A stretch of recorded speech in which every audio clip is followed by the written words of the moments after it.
Hi all. So இன்றைக்கி நம்ம one day one comment சீரிஸில் நம்ம இன்றைக்கி பார்க்க போகிற கமெண்ட் என்னதுனாக்கா ஹிஸ்ட்ரி. ஸோ ஹிஸ்ட்ரின்னு அடிச்சனாக்கா கடைசி என்னென்ன கமெண்ட்ஸ்லாம் அடிச்சுங்கிறது நம்மளுக்கு இங்கே வந்துடும். ஓகேங்களா? ஸோ இதில் வந்து இப்போது நீங்கள் லாஸ்ட் 10 என்ட்ரிஸ் மட்டும் தான் பார்க்க போகிறோம். எனக்கு வந்து எல்லாமேலாம் தேவையில்லை அப்படின்னு விருப்பப்பட்டீங்கன்னாக்கா ஹிஸ்ட்ரி 10 லாஸ்ட் 10 மட்டும் உங்களுக்கு வந்துடும். ஸோ இதுதான் உங்களுடைய ஐடி. ஸோ இந்த இடத்துல உங்களுக்கு என்ன கமெண்ட் எக்ஸிட் ஆனதுங்கிறது வந்துடும். ஸோ ஃபார் எக்ஸாம்பிள் இப்போ நான் வந்து 1993 அதை நான் வந்து திருப்பி நான் எக்ஸீட் பண்ணணும் அப்படின்னு நான் விருப்பப்படுறேன் அப்படின்னு நினைக்கிறேனாக்கா நீங்கள் எக்ஸ்க்ளமேட்டிவ் மார்க் கொடுத்துட்டு 1993 அப்படின்னு கொடுத்தீங்கன்னாக்கா அந்த கமெண்ட் அந்த என்ன கமெண்ட் இருந்துச்சோ அது உங்களுக்கு எக்ஸிட் ஆகும். ஸோ அதே மாதிரி நீங்கள் ஒரு ஈவெண்ட் இந்த இதை நீங்கள் delete பண்ணணும் அப்படின்னு விருப்பப்பட்டீங்கன்னாக்கா ஹிஸ்ட்ரி -d 1993 ஸோ அப்படின்னு கொடுத்தீங்கன்னாக்கா உங்களுக்கு delete ஆயிரும். ஸோ இப்போ நம்ம திருப்பி வந்து ஹிஸ்ட்ரி 10 கொடுத்தோம்னாக்கா 1993 இப்போ உங்களுக்கு வந்து வேறு கமெண்ட் தான் இருக்கும். ஓகே.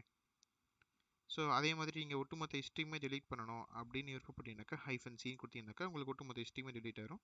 திருப்பி நீங்கள் ஹிஸ்ட்ரின்னு போட்டிங்கனாக்கா கடைசியாக நீங்கள் போட்ட ஹிஸ்ட்ரி கமெண்ட் மட்டும்தான் உங்களுக்கு வரும். அதாவது இப்போ நீங்கள் போட்டிங்களா ஹிஸ்ட்ரி கமெண்ட் அது மட்டும் தான் உங்களுக்கு இதில் போய் லோட் ஆயிருக்கு. மற்ற எல்லா ஹிஸ்ட்ரியுமே உங்களுக்கு delete ஆயிருச்சு. ஸோ அதே மாதிரி லாஸ்ட் 10 கமெண்ட்ஸ் பார்க்கறதுக்கு நீங்கள் பைப் பண்ணி நீங்கள் டெய்ல் கூட வச்சுக்கலாம். ஹிஸ்ட்ரி டெய்ல் இப்படி கொடுத்தீங்கன்னாக்கா கடைசியாக இருக்கிற ஒரு 10 கமெண்ட் மட்டும் உங்களுக்கு இந்த இதில் வரும் பை டிஃபால்ட்டாக. ஸோ இதான் ஹிஸ்ட்ரி கமெண்ட். நாளைக்கு நம்ம இன்னொரு கமெண்ட்ஸோடு நம்ம நாளைக்கு சந்திக்கலாம். Thanks all. பாய்.